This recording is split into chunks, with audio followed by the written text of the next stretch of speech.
Sup guys, Heeking here, bringing you a movie review on Thor, Love and Thunder. So, please, like and subscribe, and yeah, let's do this, let's talk about this film. Cheers, and a happy good morning to you too.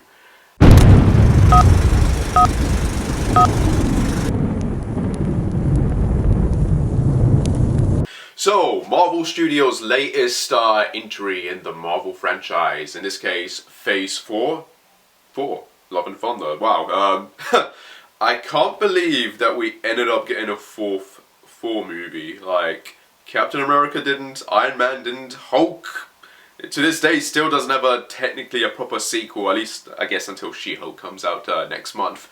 But Thor, like, they kept it going, which is pretty amazing. But yeah, this movie, oh, by the way, I'm going to try and keep this spoiler-free as much as possible as I can, and then maybe I'll talk about spoilers towards the end. Yeah, that's usually how it's done, right? But yeah, Thor, Love and Thunder, did I enjoy the film? Did I like it? Do I think it's a good movie? I enjoyed it. I liked it for the most part.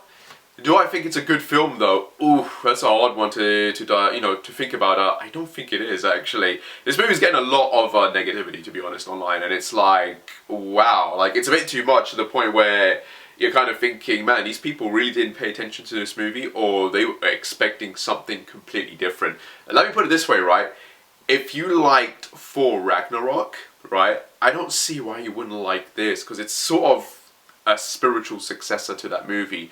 That said, I do think Ragnarok was the better made film, but I feel like this one maybe has a better story in it, or at least some better character moments, but not by a lot. I mean, the villain is pretty great, but look, I'm losing myself. Look at that. Like, what am I doing? Like, let me take a step back a bit and actually go through this properly. So, first off, the original director for this, who did Ragnarok, Taika Waititi, is, he's back, he's doing this, he's given us his signature sort of serious / comedy kind of tone with this movie.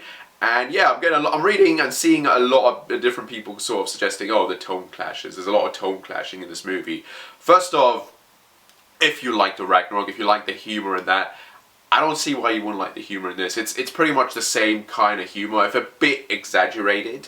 That said, some of the humor works, and some of it does feel a bit cringy, and it's like, why? Why is that in there? So yeah, maybe this movie has a bit too much humor at times, but the difference between this and Ragnarok, at least in my opinion, is that there's a lot more emotional moments. I mean, right off the bat when this movie starts, you're hit with this very big, powerful, emotional sequence of events.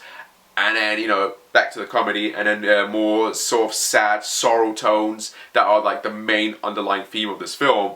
And it knows when to be serious and it knows when to be funny. I mean, you kind of look at Ragnarok and a lot of that movie is just pure comedy. There are serious moments in there, of course, that, they like sort of wait to die out a bit and then it moves to the humor. But I feel like this movie did it better, it handled it better. Like, I mean, like I said, from the moment, like when you compare the openings to these two different films, like this one opens more serious, the last one opened more comedic, and you can kind of get a feel for what the theme of this movie is going to be. And I feel like this movie does that very well. So I really don't get all the naysayers saying like, oh, this movie is too much comedy. It's like, not really. Like, there's some powerful moments in this film that will kind of make you like, wow, that's really deep, it's cutting deep, and I liked it for that. In terms of the character stories, well, let's see. Thor in this movie is very different. I would say that. I mean, yeah. He's very different in this film, in fact. Again, most people saying that they sort of backtrack on his character development, but I kind of got that, yeah, but at the same time, it's like, it kind of makes sense why his character would go this way. I mean, when you look at his entire arc from all the movies he's been in, to the point where it's gotten to this point here, it kind of makes sense why it would be like that. I mean, in the first movie, he was this arrogant, piece of crap who didn't really care about anyone else besides himself. And throughout that film, he sort of learned to be humbled. He loses his powers, he becomes humbled, and he becomes a better person. He starts caring for other people and other worlds and that, etc., etc. In the second one, you can kind of see that development. You know, his arrogance is sort of gone. He's more humble. He's a bit more serious now, and that sort of continues throughout in that evolution of his movie in that second one. And obviously, I'm forgetting Avengers as well, because his second appearance technically was Avengers. I mean, again, you have that amazing scene with Coulson where he's like, you know, back in his youth he would, you know, like called war and that. Now he doesn't do that. He doesn't want that. He wants actual peace. And throughout the entire second film, he's trying to get peace. He's trying to get revenge, but he's trying to think logically about this and protect these people, etc., etc. Compared to the way he did it back in the first movie in Avengers: Age of Ultron. You know, again, he's sort of there just to sort of interact with the other characters. And again, he's thinking about all the different things. He's thinking about the future. He's thinking about the things happening behind the scenes, and he's trying to figure out what that is. And with the third movie, they sort of rebooted his character because he was very sort of stoic and very serious, and he just didn't really have that much of an arc of personality going for him. So the third movie sort of rebooted him to make him a bit more funnier, and it didn't take away from his character. You know, in that third film, he goes for a lot of crap. Okay, he's already lost his mom in the previous film. He's already lost his brother, and then we get to this movie and he finds out his brother's alive, his dad's missing. He finds his dad dies, he loses his hammer, he finds out he's got a sister, and it all culminates with this final where Asgard's destroyed. You know, a lot of his people have died, but he's managed to save them, his brother's on his side, his best friend's there, you know, Heimdall, etc., etc. Things are looking up for him. Then we get to Infinity War and things have gotten even more worse, okay? Half his people are being killed, his best friend gets killed, his brother gets killed. He's not in a very good place because he's gone from one tragedy and depression and traumatization to another. And the entire point of Infinity War is him getting a weapon powerful enough to kill Thanos. He wants to get his revenge, and he does get his revenge in a way, only to not get that revenge and messing up because it ends up costing half the universe. So his actions indirectly, his need for revenge, sort of going back to what he felt like back in that first Thor movie, comes back in this one, and he loses all of that. He loses, you know, he's pretty much responsible somewhat technically for half the universe getting killed because he didn't go for the head. You know, he wanted Thanos to feel that pain. He wanted Thanos to know that he came for him, he came back for him, he came back to get his revenge. And it cost half the universe, and 5 years later he's in a very depressive state. He's not himself anymore. He's not the Thor that we know and love.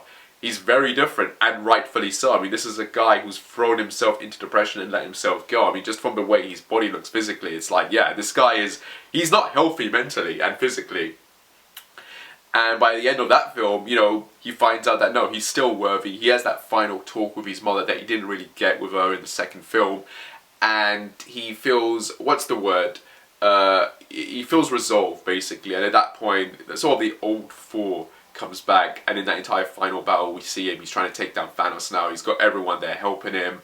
And by the end of that movie, you know, he realizes he needs to go and discover who he is. He doesn't want to be king. At first he did, but throughout his entire arc from, you know, for the Dark World to what we have then, it's like he did not want to be king, and he doesn't see himself as a good king. He realizes he can't really protect his people in the way he wants to protect them, and he can't do that as a king. So he gives that job over to Valkyrie, and he decides to go out and explore the, you know, the galaxy with the Guardians and help people out.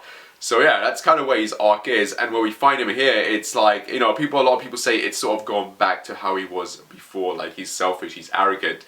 But if anything, when you count in the amount of depression he's gone through, with the amount of people and family that he has lost, especially with, you know, his relationship with Jane, which in the end basically went nowhere in a way, we don't know what really happened there, and it becomes this case of, yeah, he's going to be selfish, he's going to be very different, of course he's going to be acting up, but he's still helping people, he's trying to help people. Yeah, he's acting a bit smug and that about it, but again, that's the pain of the loss he's gone through. So yeah, he's going to mess up, he's going to cause a lot of destruction, and it adds to the humour as well. You have to keep in mind, this is supposed to be a comedy at the same time, and to be honest, it works with the character that we have here right now. Like, it is an evolution of the character. I don't see it as a way of going back to what he's before. I see it more of a case of, yeah, this guy is really, like, broken inside. Like, you can tell from the way his actions are, to the way he speaks, to the way he's behaving, he's very broken up. So it makes perfect sense why his character will be like that.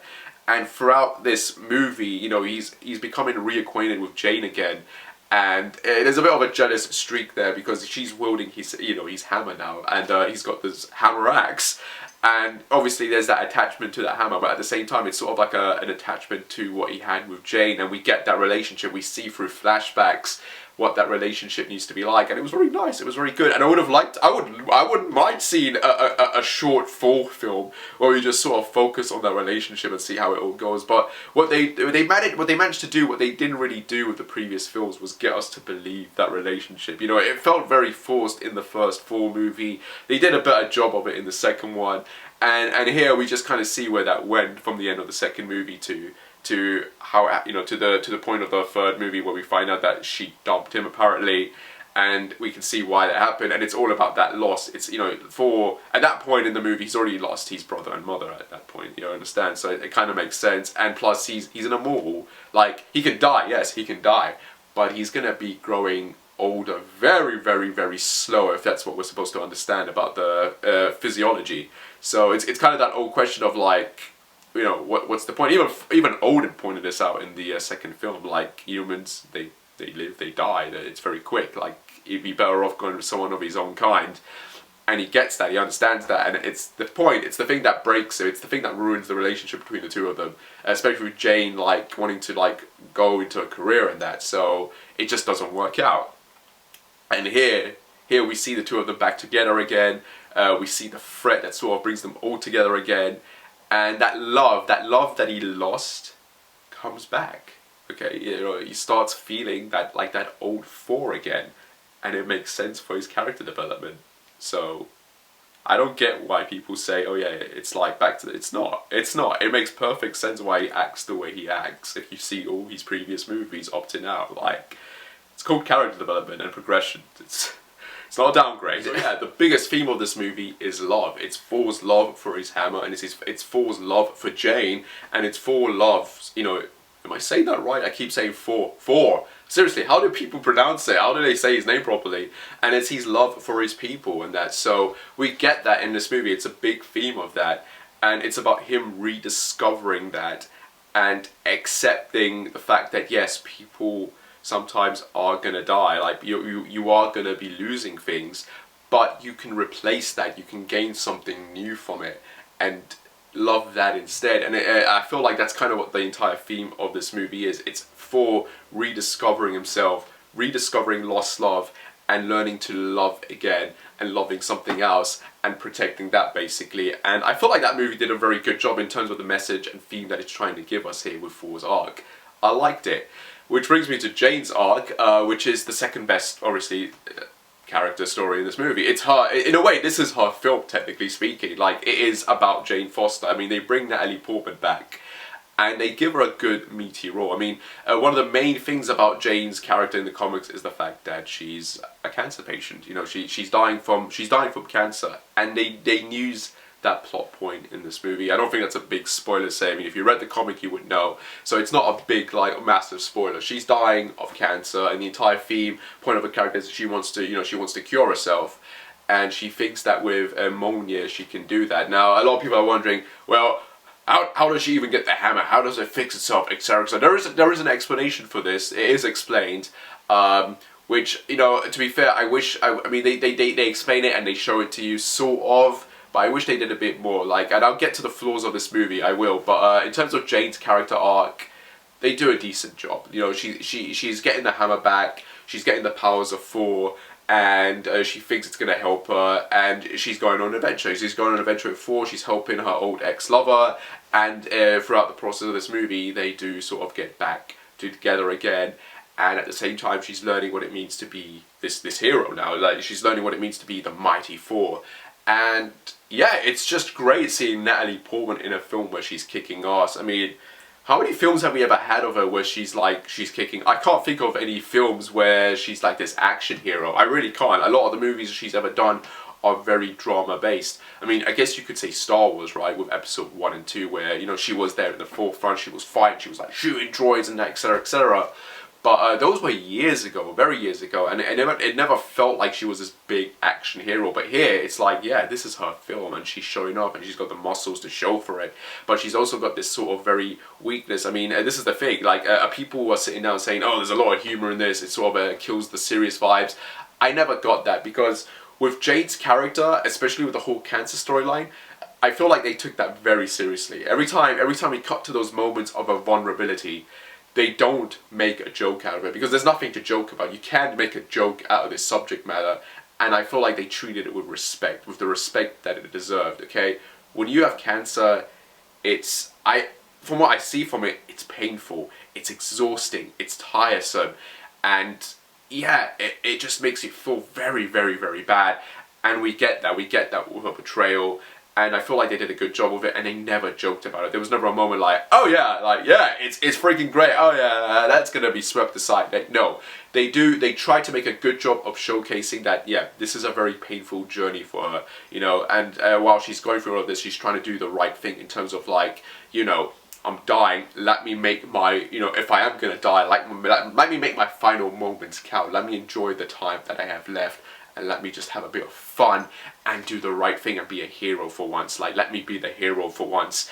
And we get that with here, like, and I think it's a beautiful development. I think it's a very beautiful, very straightforward, very, you know, good way of telling that story. Like, so yeah, I don't get the complaints with her character. I thought they did a very good job with Jane in this movie. It's her film, and if you want to see Natalie Portman kick ass, she does, and it's great. It's freaking great. Which then brings me to the other characters of this movie. Tessa Thompson as Valkyrie, or King Valkyrie, which I feel, this is going to be one of my main negative points, she's one of the weakest parts of this movie. She doesn't really do much. King Valkyrie in this movie is just there. She has no real character arc. You know, I thought this movie would focus a lot on exploring how she rules New Asgard. We get little glimpses of it, we do. But she's not this commanding force that we thought that she would be. Like, there's a sequence in this movie where, like, and I think you can find the clip online, with Thor, you know, everyone's sort of arguing, things are going sort of wrong, and instead of Valkyrie being the one to bring everyone together, it's Thor that's, like, calling the shots and bringing everyone together.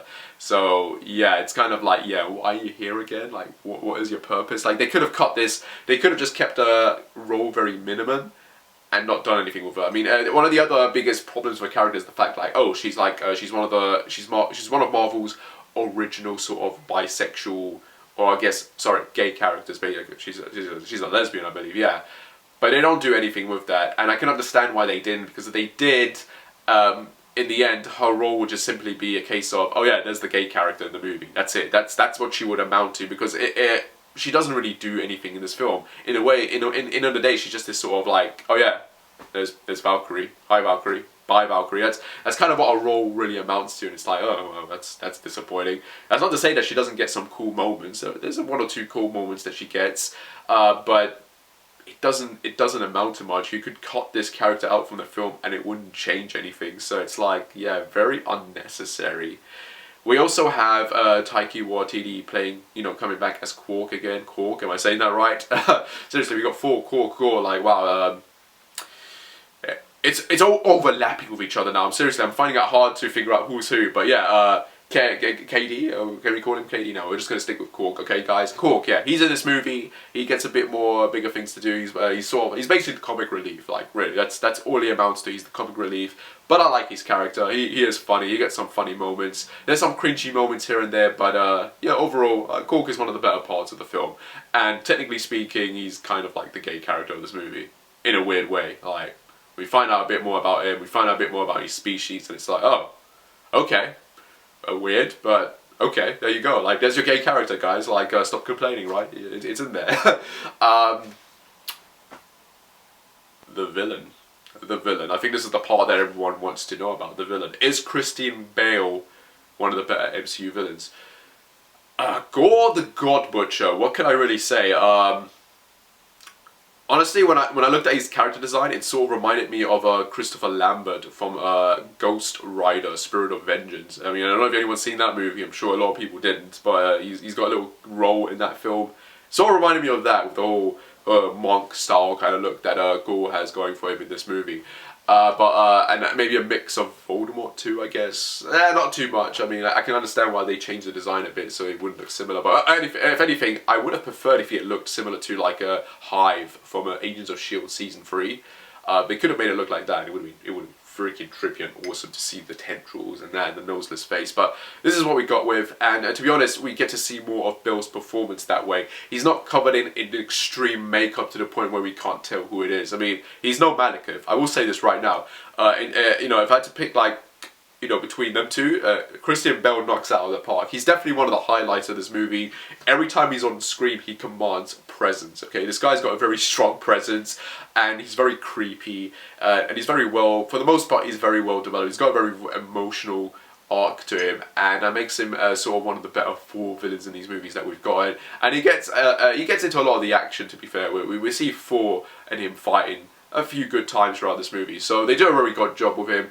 The biggest problem, however, is that while he has the presence, he doesn't have the, you know, the fear factor. Or he's creepy, he's scary. In terms of fear, I mean more of the threat. He doesn't have the threat factor, okay? This guy doesn't really come across as very threatening. I mean, compare him to Hela in Ragnarok. Hela comes in and she wipes the floor with like Asgard's armies. Like, we see her fighting off this entire army, and she demolishes them all, and she kills a few characters to boot that we've known throughout the other Thor movies.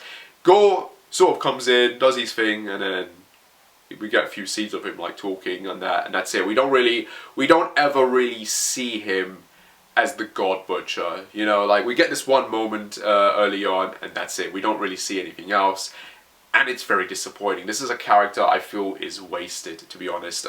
In terms of the threat factor, you know, I wanted to see more. I wanted to see this guy who's called the God Butcher going around killing other gods, and we don't get that. It's one of the film's biggest missed opportunities to give us a few sequences where we can see how terrifying of a threat this dude is, and we don't get that. We really don't. We do get a few moments, obviously, when he's fighting Thor and that, and we can kind of see like, oh yeah, this guy's pretty strong, yeah. But in terms of like, you know, he's the God Butcher, we don't really get that butchering. We don't get that slaughter. If you thought there was going to be a scene in this movie where all the gods are gathered and then Gorr comes in and starts killing them left and right, we don't get that. We don't get that scene in this film. And it's like, oh, well, that's bloody disappointing. I was hoping we'll get something like that, but we don't. So, you know, while Bale does a very good job, you know, performing, you know, with this character and giving us this sort of very emotional role that, you know, feels very connected to the journey that Thor and Jane are going on to, in terms of just being a threat, it's not there. It's like, man, you really dropped the ball there. Like, this guy should have been more than he was. And I feel like this is one of the biggest problems in the movie in general. It's the pacing. It's the pacing of this film. It's 2 hours long, yes, but it feels like there's a lot of stuff that's left on the cutting room floor. I mean, there's a lot going on in this movie. We meet a lot of characters. We meet a lot of new characters that are sort of connected to other characters. And it's like, oh, hold on a second. You're who's who now? Is there any development to this? And there isn't. And yeah, and we get some cameos, we get some returning characters, and it's like, it feels like there's a lot there that we didn't see. And this is one of those cases where I feel like this movie needed to be either 10 or 20 minutes longer, like to show us that, and we don't get that. And yeah, it's damaging to the film. It's damaging to the film's story and to the portrayal of this specific character, to be honest. And it's like, yeah, this is definitely one of the negative nitpicks I have with this. Alright, we're still going. Okay, wow, this is going to be a long-ass review, isn't it? So yeah, other than those characters, what else do we have? The Guardians. The Guardians are in this movie. They don't really do anything. They're just sort of there in the beginning of the film, and that's it. You know, I kind of went into this, you know, hoping we would, you know, they would play a bigger role, but nope, they're just sort of there, and then they're gone, like, and it's like, oh, okay. I was expecting more with them, but okay. I mean, is it good what we get? Not really, to be honest. I wasn't really impressed with their role in this movie. Like, I feel like they were very wasted. Like it's the Guardians of the Galaxy, and instead they're just a glorified cameo. It's like, oh, damn. Like, you could have done more with these characters and they didn't. So, a waste. Bye. Can't wait for Guardians 3, of course, but yeah, what a bloody waste. What a bloody waste. Which brings me to, what other characters do we have in this film? Zeus, played by Russell Crowe, is in this movie. So yeah, Russell Crowe as Zeus. We get this entire sequence where like we see other gods and that basically, and yeah, it's a fun sequence. It's definitely a fun sequence, and Russell Crowe as Zeus is pretty funny actually. If I had to compare him, I'd say he's sort of very similar to the role that you know, what's his name? Wow, I'm saying it right. Jeff Goldblum played as the Grand Master in Thor Ragnarok. But the difference between that is that Jeff had a very big, substantial role in that movie. Russell Crowe is a very small role, in fact, which is crazy. Like, I mean, his name is one of the top casting names on this movie, and he plays such a small role in this film, and it's like, oh, okay, so much for the hype. And that's not to say it sucks. Like, when he comes in, it's pretty bloody fun, and he gives a very good performance. He gives a very fun performance. But I was expecting him to do more in this movie, and he doesn't really. So it's like, oh, that's a shame. Like, which is one of the biggest problems with this movie. Like, it feels like there's a lot going on, and then a lot of the stuff that should be very big, meaty stuff is cut down, and it's like, what are you doing, movie? Like, come on, this should be greater than it should be, and yeah, it's not. But Russell Crowe was fun, and I do kind of hope like they do something with him maybe in the future, maybe not. I don't know, but yeah, he's definitely not one of the weaker parts. It's definitely a fun sequence, but I was expecting more, and that's one of the biggest problems with this movie. I feel like there's a lot I was expecting with this film, and it didn't quite give me that. You know, there's a lot of things I feel like that they're setting up, and they didn't really quite pull it off. I mean, the overall way this movie's story goes, it's very unexpected. I didn't feel like this is the way this movie would go, but it does go in that sort of direction, and it's like, oh, okay. Unexpected, and it's not bad. It's not a bad direction. It's a very good direction, in fact. But at the same time, it's like they could have done more with some of these characters and maybe tighten it up a bit. Like, but yeah, I mean, yeah. Overall, that's that. So yeah, what more is there to talk about? The visual effects. So yeah, one of the reviews I read was like the visual effects of this movie weren't that great, and yeah, it's a hit and miss for me when it comes to the visual department. In terms of environments, I think they look freaking great. I mean, when they go to this location where like all the gods are basically located, where Zeus is and that, it's a great freaking location. I would have liked to have seen more of it.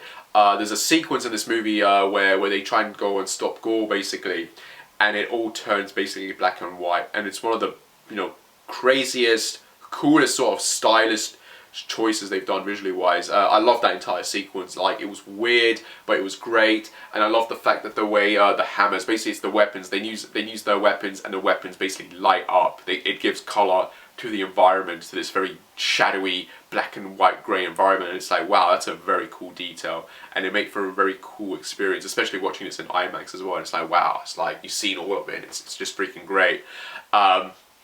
But in terms of that, besides those kind of sequences here and there, there's not a lot. Like I feel like they could have done better. Like I mean, again, I look at Ragnarok, and with Ragnarok, there's so much to look at that. I mean, you've got Misselheim in the beginning of the film. You've got Asgard with its golden sort of colors. You've got Sakaar with the very colorful environment that they have. When it just comes to the overall visual look for Ragnarok, it's just, I like the way that movie looked, and I like the way the environments were. Here, it's just like, some of it just feels and looks cheap, and that's mostly to do with the editing and the pacing of this film again. I mean, sometimes there are just weird cuts to this film, and it doesn't look right. And when it comes to the CGI as well, like a certain, like with Jane's helmet specifically. I mean, there's moments in this movie where the characters are in their helmets, they're in their armor, and Jane's helmet just looks bad. Like, you can tell it's just very bad fake CGI. Even Thor gets that at one point. It's like, why? Like, why is this CGI? Like, seriously, why is it CGI? Why isn't this not a real helmet? It's like, yeah, we're gonna make it CGI. It's like, what? It's very off-putting. Like, is it as bad as Superman's mustache in Justice League? It was off-putting, okay? If I can notice it, you'll notice it too, and you'll be put off by it. So yeah, very annoying. Very annoying. I don't get what was going on with that. Again, they could have done a better look with the visual look. Some of the creature effects in this are pretty kind of rad and kind of cool. You got you got Gorr, and he's got this sort of army of shadow monsters that are very different in design. So those were kind of unique. I didn't mind that. It's like, okay, there's some weird creativity going in there. So you got some originality. So that was kind of cool to see. You got these goats in this movie, like, that are constantly screaming, like, and they were funny. Like, I liked it. Like, having played the Guardians of the Galaxy video game recently, and you have that like llama in the game, right? I was just kind of reminded of the llama every time I was looking at the goats, and I was like, yeah, these goats are hilarious. Like, it might get overdone a bit with the humor regarding them, but I thought they were pretty fun and cool. So yeah, give me more goat action. Not that kind of goat action, okay? I'm not talking about that kind of crap, okay? I'm just mean, like, I like animals, man. Not in that way, okay? Okay, I'm just saying. Okay, I'm gonna stop talking now because it's making me look bad now, okay? But yeah, overall, visual-wise, not perfect, but it was alright. It had its moments. Action-wise, it's not bad. The action in this feels a lot faster compared to other Thor movies. Characters are zipping, jumping around very quick, and yeah, it's like, oh wow, like it feels like they've upped the powerness of these characters, especially with Thor and Jane. So they move very differently when compared to the previous films. And Jane especially, since she's using the hammer and it's broken up into various pieces. She throws it and the pieces fly off, and they're like bullets going through enemies. It's very cool. Like, it's such a pleasing, cool visual moment, especially the sound when it all starts going cracking back in. It's like it's like, yeah, like, oh, it feels great. It feels great. And yeah, just the fight scenes with Gorr in general. I mean, he's got a freaking long ass sword that's basically called the necro sword or something, and it's like, yeah, he's fighting with that the whole time, and it's just great to see that. You've got other characters using like Zeus's thunderbolt or lightning, if you will, and then using that, and it's like, yeah, it's freaking great. Like, just the creativity when it comes to these sequences is very fun to see and enjoy.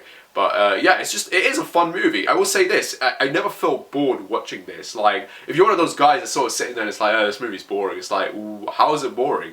There's a lot going on in this movie. In its 2-hour time frame, there's so much going on. There's so many action sequences. There's so many character moments. There's so much humor. Like, I can't see why you would hate it. Like, it gets the point across very well, I think, for the most part. Like, and I liked it for that. Like, do I think Ragnarok is the better film? Yeah. Do I think it's the better Thor movie? Probably. But I was never bored watching this. And yeah, while it's not perfect and well made or edited like the previous ones, it's still a damn fun film. Like, maybe the humor does get a bit cringy. I mean, it does get cringy. I mean, when does humor in Marvel films not get cringy? It does get cringy at times, but the humor that's there, that works, it works. Maybe not as funny as Ragnarok, unfortunately. I do feel like Ragnarok was a lot more funny. I was laughing more watching that than I was watching this. Like, there were a few moments where I was crackling and smiling, but not a lot. So, the humor is hit and miss in this, but when it's a serious film, it's a serious film, and I gotta give it to that. I gotta give it props for at least being somewhat emotional of a movie, okay? So, in those regards, I can't hate it. So, it does a decent job. Sue me if you want. Don't sue me. I'm just saying it's decent. Like, it's decent. Like, I mean, what more do you want from it? But yeah, other than that, I thought it was alright. Like, is it one of the weakest Phase 4 movies? I would say yes, it is. Like I said, like, certain characters are wasted. I would have preferred to see more of Gorr. Valkyrie didn't have to be there. And yeah, like, I wish we'd gotten more scenes with the gods. I mean, this is a movie about a god hunter, killer going after gods. Like, we should see more god killings, and we don't. It's like, and there's some things that happen in this movie that are like, why or when and how, that that it sort of expects you to know, or it tries to surprise you with, and it's like, yeah, that's weird. But overall, I had a decent time with this. Anyway, I'm going to be moving on to my spoiler review for this film, or in this case just a general spoiler talk, and just go through all the spoilers very quickly, or maybe just list the nitpicking stuff. So yeah, spoiler alert, if you don't want to be hugely spoiled, click off now. Okay, still here? Good, let's go for it then. So yeah, Thor, Love and Thunder spoilers. So yeah, this movie, let's go through Gorr's backstory quickly. Again, like I said, he's a very emotional, creepy villain, and that's mostly because of the fact that his daughter dies. When this movie starts, it starts with a little girl dying in her daddy's arms and him burying her. And then he ends up finding an oasis that's by one of the gods. I don't know what god it is. And he's begging this god, like, you know, he's begging this god to help him, and this god's just treating him like crap. So we get this very sort of outlook on how some of these gods in these, you know, in this movie and general stories are very pieces of crap. They're not good. They're not good gods. They're not good beings, and it results in Gorr losing his faith and basically, you know, getting the Necro sword from there and using it to start killing all the gods. He wants revenge because they didn't help him in his time of need, and they're selfish pricks, and rightfully so. Which is sort of the opposite of Thor, because he was a selfish prick and now he isn't, and he's trying to be this good dude, and he does mess up. We get these moments in this movie, like in the beginning with the Guardians, where he's trying to help these civilians, like their god, whatever, that needs to rule the planet died. These people, pirates, whatever, took over. Thor goes in, kicks their ass, and he ends up destroying the entire palace or location that's very sacred to them. And yeah, it's one of those things where people are like, oh yeah, this Thor sort of backtracked, and it's like, it kind of makes sense. Again, you have to keep in mind, this is a guy who lost a lot of his family members and half his people and planet, etc, etc. He's broken. Obviously, he would revert back to the character that he was, but at the same time, he's still trying to help, you know what I mean? So it's sort of a mix. It's sort of a mix of his arrogance and that mix of trying to help, because he doesn't know who he is. He doesn't know who he wants to be yet. So I feel like it's sort of a test. He's sort of going through the different phases of his lifestyle while still trying to be a helpful guy. It does sort of make him feel dumb. It does make him feel dumb. He's not as smart as he was in the previous movies, I guess. But he does have a lot of heart. I have to give it that. Thor does have heart. He does care. Okay, it's not like he doesn't care. He does care. Like, he screws up, but he does care. And then, of course, Jane with her cancer storyline coming into this. Some of the cameos that we got, which was surprising, when we get Darcy in a cameo, we get Eric Silver, who's been missing basically since Age of Ultron. He comes back and we get like a little cameo moment with him and Jane, which was great to see. I gotta give props to this movie for some of the cameos that we got. It's nice to see these characters return, even if it is for just a second. It's nice to know that they're still alive and still in this world.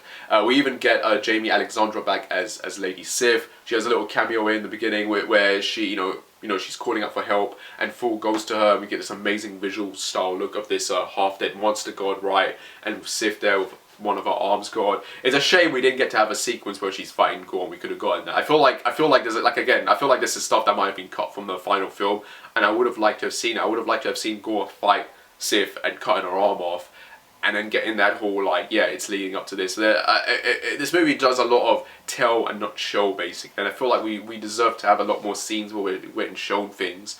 But yeah, Sif is back, little cameo, she's fine, she's still alive. Maybe they can do something with her in the future, I don't know. We get introduced to Heimdall's son, Atreus, or Axel, which is weird, which was a big, huge shock. It's like Heimdall had a son?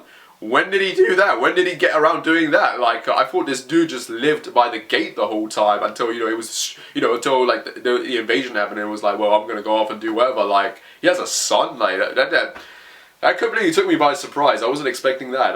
But yeah, there you go. He's got a son, and he's got the same powers, obviously. So they sort of use him as this like kind of MacGuffin, really, like to help Thor see where they are and help them, because the kids get kidnapped, basically. You know, Gorr comes in, and he's trying to kill Thor, and when he doesn't, when he fails to kill him, he you know, when he's attacking the village with these little shadow demons, he ends up stealing all the kids instead. So Thor and Jane, the Valkyrie, team up with Korg to try and rescue all the children, basically.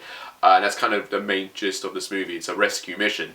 But there's also a twist in that Gorr wants the hammer. You know, he wants Stormbreaker. He wants Stormbreaker because it serves as a key to this ancient location that will open up a portal that will lead him into this realm where eternity lives, which is one of the gods, I think, of the MCU. And we get this very cool, the final location, the final fight scene where this takes place. It takes place in this sort of temple, and you kind of get these statues, and these statues basically look like the gods or the creators. I think that they're supposed to be like the Celestials or the creators of the MCU. I'm not sure. One of them was definitely deaf, so we do get a statue of that. But it's very connected to that lore, I guess. And yeah, Gorr's trying to get to eternity so he can make that wish. And a lot of people are pointing like, oh right, yeah, this movie, it's got one of those wishing kind of storylines. Why didn't they use this in this movie or that movie? It's explaining in this film that the first person to get through the portal gets to make that wish, like that one wish. So, and Gorr is the one that goes through the portal and can make that one wish, basically. And his entire goal is to kill all the gods because he's also getting corrupted by the sword, the Necral sword, which in a way sort of acts like the Darkhold, really. I mean, at this point, it's his own actions. He's doing these things because he wants to, because his daughter died. But he's also, you know, the sword is corrupting him. It's basically killing him as well, because we find out that, yeah, if you're wielding the sword, it's slowly gonna be killing you. So yeah, he's a dead man walking, and he's trying to accomplish his mission. It's very similar to, in a way, it's very similar to Jane's story, because Jane is dying of cancer, and she goes to get the hammer because she thinks it'll cure her. While it does make her powerful, it actually has the opposite effect because it starts killing her faster. So if there was any way of treating the cancer, like, and there isn't. I mean, by this point she's got stage 4, and it's explained that they can't really treat it. She is gonna die. No matter what, so there's no cure for that. She thinks the hammer will cure it. It doesn't. It makes her die quicker. So in a way, you know, she's got this time limit where it's like, I want to help Thor and rescue these kids. That's my mission now. While with the time I have left, I want to do this. And Gorr is the same way. He's got this time limit. He's getting killed by the sword. It's like, I gotta get to and make this wish so I can get my revenge on all the gods for letting my daughter, people, whatever, die.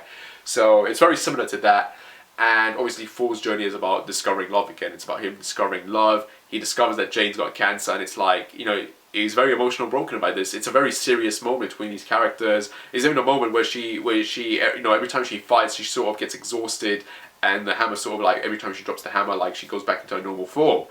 And it's like, yeah, she's very weak and she's very damaged, and we see her bed a lot. We see her struggling, and it's like, yeah, it's messed up. It's messed up. You can see what it's doing to her, but it's all about, you know, for them, it's a case of, I gotta do this before the time runs out. This is my final mission. This is the final thing I can do in life. The final good thing I can do in life, and that's what it's about. And it's like, yeah, it makes sense. I get it. That rule works perfectly well for them.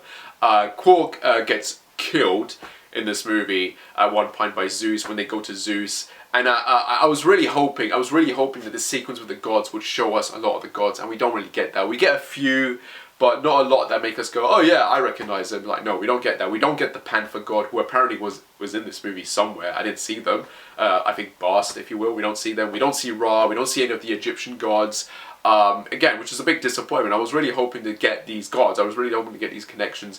And I was hoping beyond anything more to get a sequence where you've just got a bunch of gods together, and then Gorr comes in and just wipes the floor with them. And we didn't get that. So very big disappointment. It's one of the things I was hoping for to get, and we don't. Everything we're told about what he's doing is told. We're not shown. We get images of some gods that we can barely recognize, really, that are hanged or killed or whatever. And it's like, yeah. It uses that form of storytelling, and it's annoying. Like, show us, like, let me see it, give me a sequence. We don't get that, so very disappointing in that regards. Korg gets killed by Zeus. He throws his fan there, breaks him apart, but then surprise surprise, he's not dead. His head, face if you will, still remains, so they get that, and that's sort of used for comedic effect throughout the movie. Valkyrie gets stabbed by Gorr, and it's like, oh my god, is she gonna die? And it's like, no, because in the Marvel movies, if you get stabbed, you're not gonna, if you get stabbed in the back or whatever, you're not gonna die, you're gonna be fine. I mean, Tobey Maguire got stabbed, he was fine. You know, Korg gets blown up, oh no, he's fine. Valkyrie gets stabbed in the back, oh, she's fine. I mean, this is a thing that the Marvel movies have been doing throughout the early films as well. I mean, remember Winter Soldier, Nick Fury, oh, he got shot, he's dead. Oh no, he's fine. Pepper, she falls from the thing, fire. Oh, she's dead. No, she's fine. Pietro gets shot, he's dead. Oh no, he's fine. Oh no. Oh no, Pietro's dead. Oh, he's dead. Oh, he's dead. He's dead for good. Oh, okay. Wow. That was unexpected. Oh, Groot, he's dead. Oh no, he's fine by the end of the movie. It's like, oh, okay. Alright then.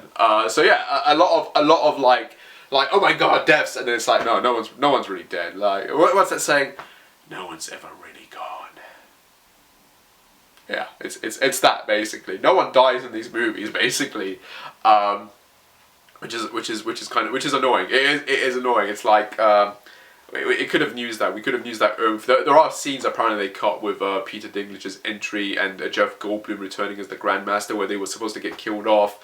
I think that would have been nice to see, because like, what are you going to do with these characters? What are you actually going to do with these characters? Not a lot, I imagine. So you might as well have just kept the scenes, and we could have gotten them getting butchered by freaking Gorr. At least we could have gotten some killings for him, because it feels like he doesn't achieve much in this movie.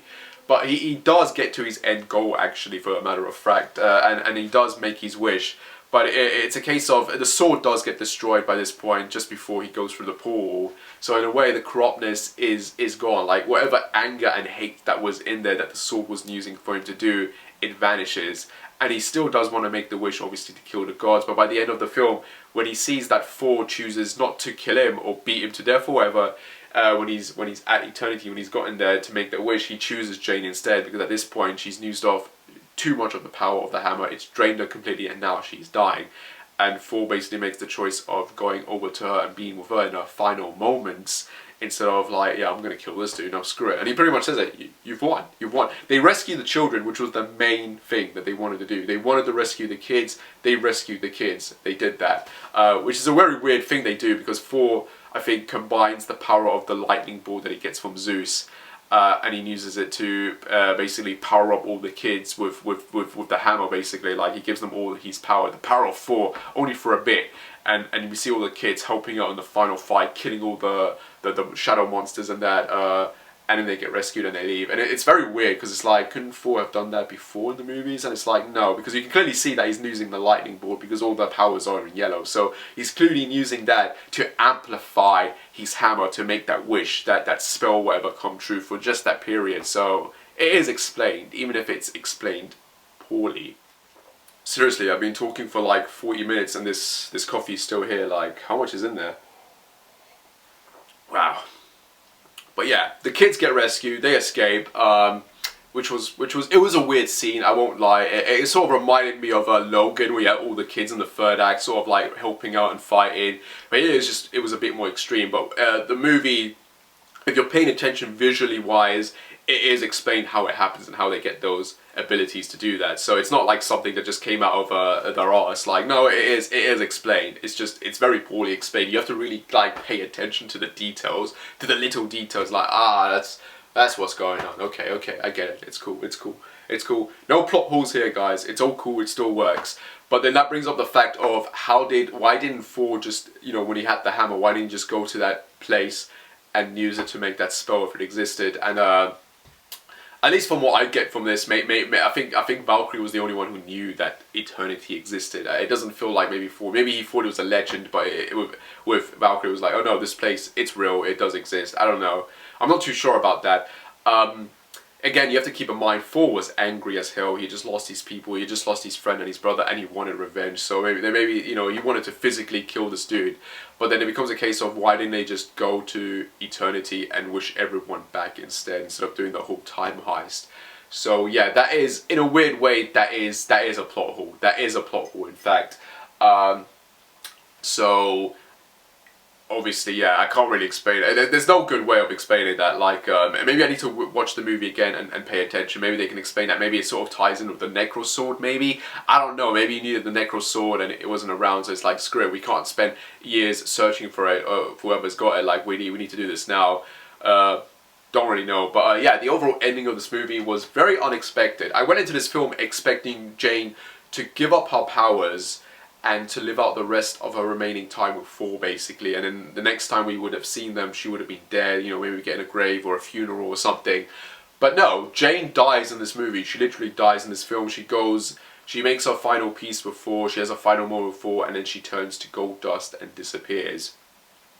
And Gorr, you know, at this point, like I said, the sword's destroyed, he's not getting corrupted, he can make the wish to kill all the gods, but the fact that he sees that Thor chooses love, basically, out of vengeance instead of vengeance, he realizes, you know, he isn't that all bad. He isn't like the other gods. Like, and that's the whole kind of point of this movie. Like, even though Thor makes mistakes, he still cares about people. Like, the fact he comes back to his hometown, the fact he's going all out of his way to rescue these kids, he does care. Like, you know, Gorr might not think that, but he does care. And the fact that he chooses a mortal as well to be with, this human being, like, yeah, like, it makes him realize that, yeah, like, there is good in this world, there is love in this world.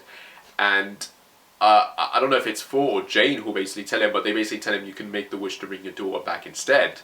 And that's what he does.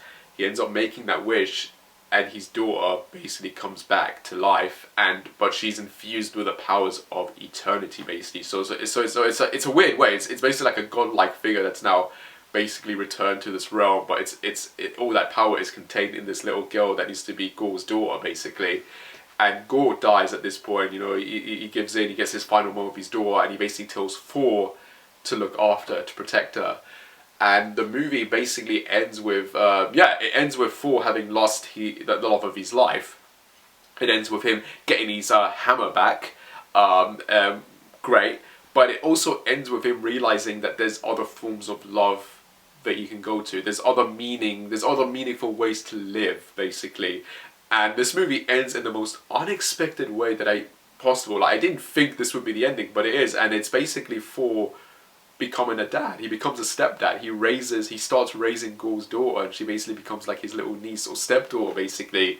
So Thor is a daddy now, like. And the two of them go on adventures. Like, she's wielding Stormbreaker, and he's wielding the hammer.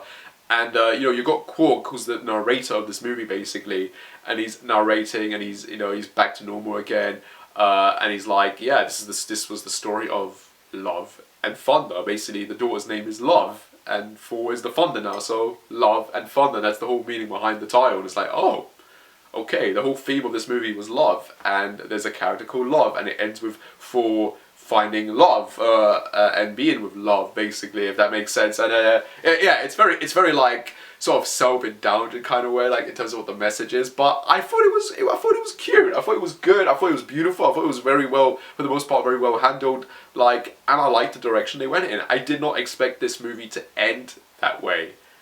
And it was nice. Like, I liked the ending of this film. Sif is back. She's training with Heimdall's son. Valkyrie is the king again. Like, you know, she's there taking care of her people, etc., etc. And Jane ends up in Valhalla. Because throughout this entire movie, they explain that, like, you need to die in battle. And, you know, and she did. She died in battle, and her soul goes to Valhalla. And that's basically the mid-credit scene. Because we get that's the end credit scene. We get two credit scenes, a mid and an end. And the end credit scene is Jane going to Valhalla, the realm of the gods, and she meets Heimdall there, and it's like, wow, there's what's his name? Ibram Esla, I think. Am I saying that right? Let me get my Suicide Squad film out and see if the character names are in there. No, the names are not in there. Wow, I'm a terrible person. But yeah, Idra Elba comes back as cameos as Heimdall, and I thought we would see other characters as well, but the fact that he's there and we didn't see him basically disappear like into dust and that maybe means that other characters are there as well, like, you know, maybe the Warriors 3, maybe OG Loki from the MCU, Odin is obviously there, maybe Freya, so the fact that we get this confirmation, it kind of feels like, yeah, this means that other characters from the 4 films can come back now. And it's kind of my wish that maybe if we get another big epic movie, that maybe Thor goes to Valhalla and he recruits all these lost souls, Return of the King style, to come and help him fight for him.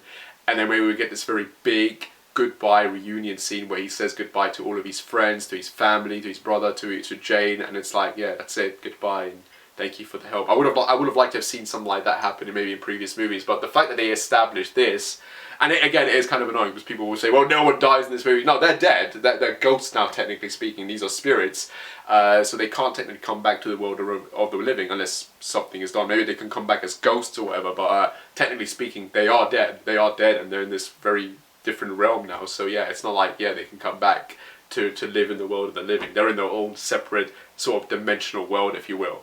But I like the idea of maybe somehow getting these characters out from there and forming this big ass Asgardian godly army. I mean, that would be great. The mid-credit scene is basically with Zeus. He gets you know, Thor ends up getting his when he kills Korg, Thor ends up getting the Thunderbolt launched at him, and he grabs it mid-air and he gets it and he throws it back at Zeus, and it basically goes through and kills him. We assume he's dead.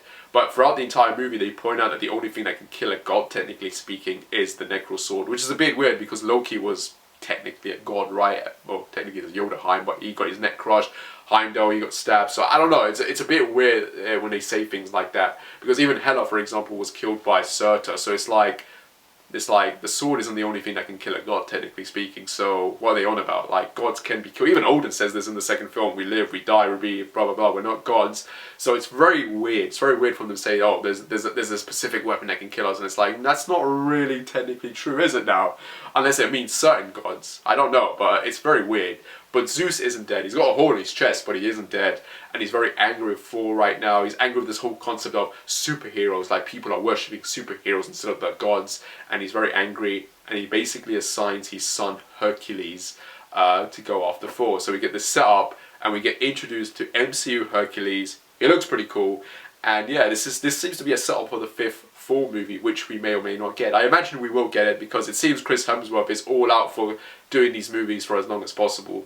And it'll be an interesting way to see where the 5th movie goes, like with him as a dad raising Love, basically, who's got the powers of eternity in her, and having Hercules come in and trying to go after him, and maybe being the villain of the film, or maybe not. Maybe he's a villain for the first half, and then he teams up with him, and then we fight like a bigger villain. Maybe that would be kind of cool to see.